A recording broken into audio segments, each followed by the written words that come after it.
एक सेकंड के लिए सोच के देखिए कि आपके फोन में कितनी सारी चीजें होती हैं। Bank statement, trading history, social media accounts, cloud में रखा डेटा, प्राइवेट मैसेजेस।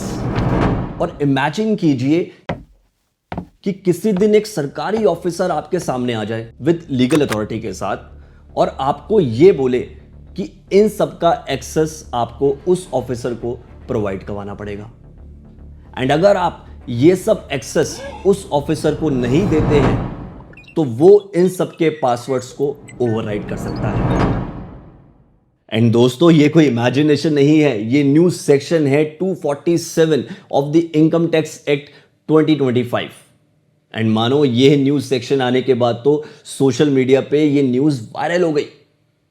अब कोई पर्सन ये कह रहा है कि गवर्नमेंट जो है वो आपकी लाइफ को डिजिटली स्कैन करेगी।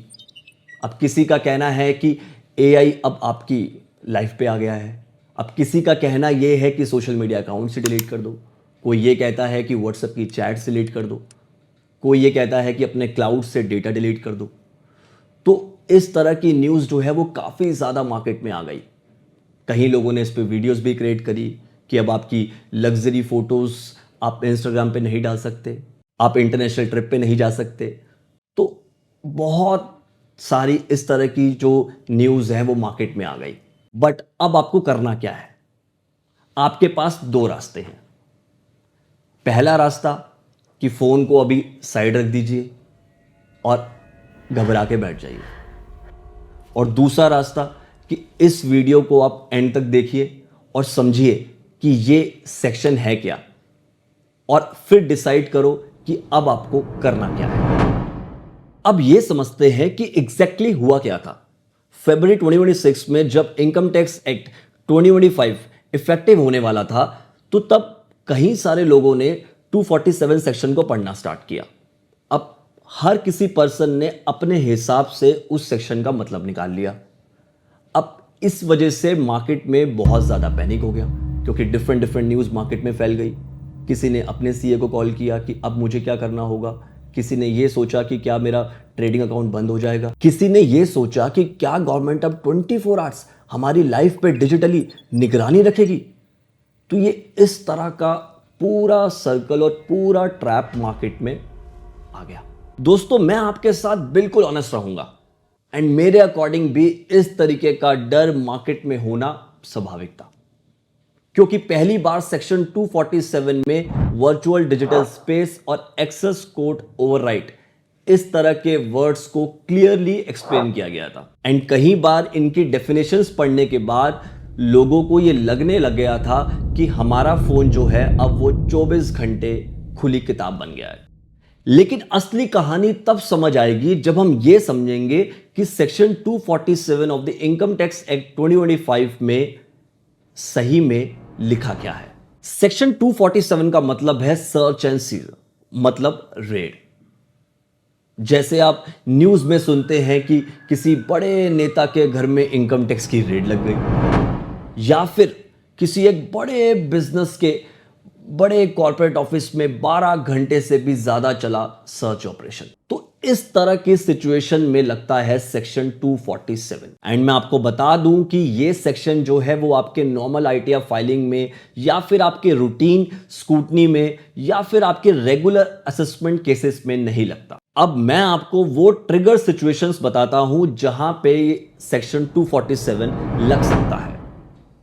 ट्रिगर नंबर 1, जब आपको कोई समन या आपको नोटिस आता है और आप डेलिबरेटली उस समन या नोटिस का रिप्लाई नहीं करते हैं और उसके डॉक्यूमेंट्स आप डिपार्टमेंट को नहीं प्रोवाइड करवाते हैं। And trigger number 2, authorised officer के पास रीजन टू बिलीव है कि ये जो एसएससी है, इस एसएससी के पास अनडिस्क्लोज्ड इनकम है या अनडिस्क्लोज्ड एसेट्स हैं जो उसने अपनी इनकम टैक्स रिटर्न में डिक्लेयर नहीं करे। तो इन दैट केस सेक्शन 247 आप पे लग सकता है। एंड ट्रिगर नंबर 3, आपके पास फॉरेन अनडिस्क्लोज्ड प्रॉपर्टी है जो ब्लैक मनी या इनकम टैक्स एक्ट में आपने डिक्लेयर नहीं करी। एंड दोस्तों, ये जो तीनों ट्रिगर्स हैं ये एक सीरियस टैक्स इवेडर के लिए हैं। अगर आप ऑनेस्ट टैक्स पेयर हैं तो आपको डरने की कोई भी नीड नहीं। दोस्तों अब यह समझते हैं कि सेक्शन 247 में नया क्या आया है। सी, पहले भी यह सेक्शन था एंड उस सेक्शन का नेम था section 132 of the income tax act 1961 and वो सेक्शन भी सर्च एंड सीजर के बारे में बताता था, वो सेक्शन भी रेट के बारे में बताता था। बट उस सेक्शन में कई सारी चीजें जो हैं वो डिजिटली एक्सप्लेन नहीं करी गई थी। बट इस सेक्शन में काफी सारी चीजों को डिजिटली एक्सप्लेन किया गया है और यहां पे एक नया वर्ड आया है, वर्चुअल डिजिटल स्पेस, जिसको मैं अब आपको डिफाइन करता हूं। दोस्तों section 261I of the income tax act 2025 में वर्चुअल डिजिटल स्पेस की डेफिनेशन को क्लियर किया गया है एंड इसमें बोला गया है कि वर्चुअल डिजिटल स्पेस का मतलब है आपके ईमेल अकाउंट्स, आपके सोशल मीडिया अकाउंट्स, आपके बैंक अकाउंट्स, आपके ट्रेडिंग अकाउंट्स, आपके क्रिप्टो की हिस्ट्री एंड आपकी क्लाउड स्टोरेज लाइक आपका आई क्लाउड, गूगल ड्राइव एंड आपकी एमर्जिंग टेक्नोलॉजीज, ये सबको वर्चुअल डिजिटल स्पेस की डेफिनेशन में इंक्लूड किया गया। अब जो न्यू इनकम टैक्स एक्ट 2025 आया है उसमें जो सेक्शन है आपका 247(1)(b)(3 उसमें क्लियरली लिखा गया है कि gain access by overriding the access code to any set computer system और virtual digital space where the access code thereof is not available. मतलब अगर आप पासवर्ड नहीं देते हैं तो ऑफिसर एक्सेस कोड ओवरराइट कर सकता है। मतलब उसके पास एक रास्ता आ चुका है कि अगर आप पासवर्ड नहीं देते हैं तो वो उसको ओवरराइट कर सकता है।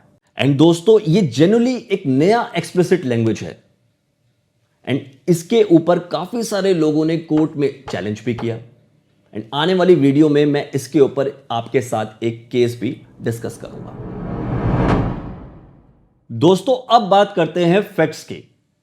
फरवरी 9, 2026 को लोकसभा में फाइनेंस मिनिस्ट्री से एक सवाल पूछा गया जिसका क्वेश्चन नंबर था 1580 और जिसमें यह बोला गया कि क्या सेक्शन 247 एआई से सर्वाइलेंस करेगा। एंड दोस्तों गवर्नमेंट ने इसका ऑन रिकॉर्ड जवाब दिया जिसे मैं पढ़ के बता रहा हूं। गवर्नमेंट ने पॉइंट नंबर 1 में यह बोला कि section 247 of the income tax act 2025 is in line with section 132 of the income tax act 1961। मतलब कोई भी नए पावर्स नहीं दिए गए हैं। And if you talk about point number 2, there is a no mention of artificial intelligence in the provision of section 247 और any related provision. AI surveillance officially doesn't exist in the law. And point number 3 की बात करें तो the provisions of section 247 have not assigned any new power to the income tax authorities. So ये clear कर दिया government की side से कि 247 का एक्चुअल में मतलब क्या है लोकसभा में। एंड दोस्तों प्रेस इंफॉर्मेशन ब्यूरो ने भी ये कंफर्म कर दिया कि सेक्शन 247 जो है वो एक लास्ट लेवल पे टैक्स इवेजंस और अनडिस्क्लोज्ड इनकम केसेस के लिए है। अगर आप ऑनेस्टली अपनी ITR फाइल कर रहे हैं तो आपको डरने की नीड नहीं है, बिकॉज ये ऑफिसर्स को तभी पावर मिलेगी जब ये सर्च एंड सीजर का केस बनेगा। एंड दोस्तों जब सेक्शन 247 की बातें चल रही थी तब एक पर्सन थे विश्व प्रसाद अलवा। उन्होंने सुप्रीम कोर्ट में PIL फाइल करी और उन्होंने यूज किया अपने आर्टिकल 32 को और उन्होंने कहा यह हमारी प्राइवेसी के फंडामेंटल राइट को खतरे में डालता है। एंड दोस्तों इस केस का नेम था विश्व प्रसाद अलवा versus union of India. And इस केस में 3 मोटे मोटे पॉइंट उठाए गए थे। पॉइंट नंबर 1, एंटिसिपेटरी सर्च का डर। अलवा के आर्गुमेंट थे कि यह कानून ऑफिसर्स को पावर देता है सिर्फ इस शक पे रेड करने की कि शायद आप फ्यूचर में टैक्स छुपाएंगे। मतलब बिना किसी ठोस सबूत के आपकी डिजिटल लाइफ खंगाली जा सकती है। एंड पॉइंट नंबर 2, गोपनीयता मतलब privacy versus power. Section 247 officer को आपका पासवर्ड ओवरराइट करने की पावर दे रहा है। मतलब PIL में कहा गया कि मोबाइल फोन में सिर्फ बैंक डिटेल्स नहीं बल्कि फैमिली फोटोज, प्राइवेट मैसेजेस और कॉन्फिडेंशियल बिजनेस डेटा भी होता है। तो क्या एक टैक्स ऑफिसर हमारा पासवर्ड ब्रेक कर सकता है? And point number 3 is reason to believe. उन्होंने यह बोला कि पुराने कानून में ऑफिसर को बताना पड़ता था कि वो क्यों आने वाला है, बट PIL का कहना यह था कि नया सेक्शन ऑफिसर को फ्री हैंड दे रहा है बिना किसी अकाउंटेबिलिटी के। एंड इसी 3 पॉइंट्स पे अब मैं आपको बताता हूं कि सुप्रीम कोर्ट की वर्डिक्ट क्या है। एंड दोस्तों, मार्च 2026 में सुप्रीम कोर्ट की बेंच ने इस पे फैसला सुनाया एंड उस फैसले में 2 बड़े पॉइंट्स थे। पॉइंट नंबर 1 कि लॉ जो है वो वैलिड है। बेंच ने यह बोला कि इंडिया में बड़े लेवल पे टैक्स इवेजन को रोकने के लिए इस तरीके का लॉ आना बहुत जरूरी था। तो सेक्शन 247 जो है वो वैलिड है और पीआईएल को रिजेक्ट कर दिया। और इस फैसले में जो मोस्ट इंपॉर्टेंट बात करी गई वो है रेशनल नेक्सस। बेंच ने यह बोला कि जो ऑफिसर है वो एसएससी को पकड़ने के लिए फिशिंग एक्सपीडिशन नहीं कर सकता। मतलब वो ऐसा नहीं कर सकता कि जैसे मान लेते हैं कि कोई मछुआरा है और वो फिश को पकड़ने के लिए दाने डालता है, तो इस तरीके का काम जो है एक ऑफिसर नहीं कर सकता। उसके पास रीजन टू बिलीव होना चाहिए और अगर ऐसा सिनेरियो होता है तो एसएससी जो है वो सर्च को कैंसिल करवा सकता है। तो दोस्तों, अब इस पूरे सेक्शन 247 को एक सिंपल एग्जांपल में समझते हैं। एग्जांपल नंबर 1, मान लेते हैं कि एक पर्सन है रोहित के नेम से, वो एक सॉफ्टवेयर इंजीनियर है, वो सैलरीड पर्सन है, वो अपना टीडीएस भी कटवाता है, वो अपनी आईटीआर भी टाइमली फाइल करता है, उसके पास गाड़ी भी है, उसके पास होम लोन भी है, वो अपने म्यूचुअल फंड्स में भी इन्वेस्ट करता है। तो क्या उस पर सेक्शन 247 लगेगा? चांसेस हैं नहीं लगेगा, क्योंकि वो अपनी चीजें टाइमली फाइल कर रहा है और वो अपनी सारी इनकम को आईटीआर में डिस्क्लोज कर रहा है। तो इन केसेस में चांसेस है कि उस पे सेक्शन 247 नहीं लगेगा, क्योंकि वो एक जेन्युइन टैक्स पेयर नजर में आ रहा है। और अब एक एग्जांपल लेते हैं एक और पर्सन का जिसका नेम है कबीर। मान लेते हैं कि वो एक सोशल मीडिया इन्फ्लुएंसर है, वो 50 लाख वाली गाड़ी में घूमता है, इंटरनेशनल ट्रिप्स की फोटोज को इंस्टाग्राम पे पोस्ट करता है, जगह जगह फ्लेक्स करता है, 20-20 लाख की घड़ियां पहनता है, मल्टीपल उसके पास प्रॉपर्टीज हैं, बट अपनी आईटीआर में डिस्क्लोज नहीं करता। तो क्या उस पर सेक्शन 247 लगेगा? यस, चांसेस है कि उस पर सेक्शन 247 लग सकता है, क्योंकि वो अपनी इनकम को टाइमली डिस्क्लोज नहीं कर रहा, वो गवर्नमेंट को टाइमली टैक्स पेमेंट नहीं कर रहा, और वो ऐसी कई सारी ट्रांजैक्शंस में इन्वॉल्व है जो गवर्नमेंट को पता होनी चाहिए। जब इस तरीके की टैक्स इवेजन गवर्नमेंट को नजर में आती है तो सेक्शन 247 के चांसेस बढ़ जाते हैं। मैं यहां पे आपको कोई लीगल एडवाइस नहीं दे रहा, मैं यहां आपको एजम्पशन के बेसिस पे समझा रहा हूं कि कैसे कैसे केसेस में यह सेक्शन लग सकता है। बाकी ये डिपेंड करेगा कि असेसिंग ऑफिसर के ऊपर, डिपार्टमेंट के ऊपर, आपके ऊपर, देयर नंबर ऑफ सर्कमस्टांसेस, जिन सब पे डिपेंड करता है कि इस तरह के सेक्शंस उन सब पे लगेंगे या नहीं। बट यहां पे मैं एक सिंपल आपको एग्जांपल ले रहा हूं और आपको समझाने की कोशिश कर रहा हूं कि आपको समझ आ सके कि क्या सही है और क्या गलत है। तो दोस्तों, अब नंबर्स की बात करते हैं। आज के टाइम पे इंडिया में 8 करोड़ से ज्यादा लोग अपनी आईटीआर फाइल करते हैं। तो क्या सरकार के पास इतने सारे ऑफिसर्स हैं जो सबको जाके सिंगल चेक करेंगे? नहीं। इसीलिए सेक्शन 247 का अपना एक मोस्ट इंपॉर्टेंट रोल है और यह सरकार के द्वारा बनाया गया ऐसा टारगेटेड टूल है जो उन 1% लोगों को पकड़ता है जो सरकार को धोखा देना चाहते हैं। एंड डिपार्टमेंट के पास आज के टाइम पे 360 डिग्री प्रूफिंग है। आपका पैन, आपका आधार, आपके सोशल मीडिया अकाउंट्स, आपके बैंक अकाउंट्स, सब कुछ चीजें आज के टाइम पे लिंक्ड है।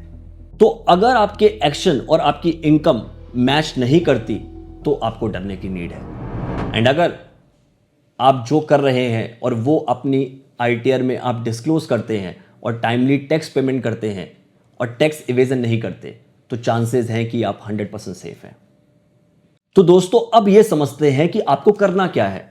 मान लेते हैं कि आप या फ्रीलांसर हैं या बिजनेस ओनर हैं या कोई एक बड़ी स्टार्टअप चला रहे हैं या कोई कंपनी रन करते हैं या आप स्मॉल ट्रेडर हैं, मैन्युफैक्चरर हैं, किसी भी तरीके का अगर आप बिजनेस कर रहे हैं और कैसी भी नेचर की आपकी इनकम है, लाइक आपकी क्रिप्टो की इनकम है या आपकी ट्रेडिंग की इनकम है या आप सेल परचेज करते हैं या बेसिकली आप सर्विस प्रोवाइडर हैं, आपने मल्टीपल तरीके की इन्वेस्टमेंट करी हुई है, तो जो भी इनकम आप अर्न करते हैं वो इनकम आपको अपने इनकम टैक्स रिटर्न में शो करनी पड़ेगी और उसी सोर्स में आपको शो करनी पड़ेगी। लाइक आपके पास हाउस प्रॉपर्टी इनकम है तो उसके आपको हेड पे जाना पड़ेगा, बिजनेस इनकम है तो बिजनेस वाले हेड पे जाना पड़ेगा।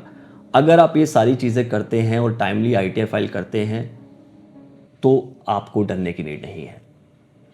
बस आपको ये ध्यान रखना है कि अगर आप कुछ ज़्यादा चीज़ें फ्लेक्स कर रहे हैं और आपके पास मल्टीपल तरह की इनकम है, आपके पास ऐसी अनडिस्क्लोज प्रॉपर्टीज़ हैं जो आपने गवर्नमेंट को शो नहीं करी हुई हैं, तो आप पे इस तरीके के सेक्शन की लगने के चांसेस बढ़ जाते हैं।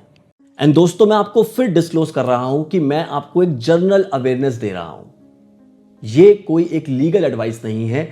ये इंडिया में हर एक SSC के केस टू केस डिपेंड करता है कि उसकी ITR में उसने क्या फाइल किया हुआ है और उस पर ये सेक्शंस लगेंगे या नहीं लगेंगे। तो दोस्तों, अगर ये वीडियो जेन्युइनली आपको हेल्पफुल लगी है तो इस वीडियो को अपने फ्रेंड्स के साथ में जरूर शेयर करें। तो मिलते हैं नेक्स्ट वीडियो में। बाय।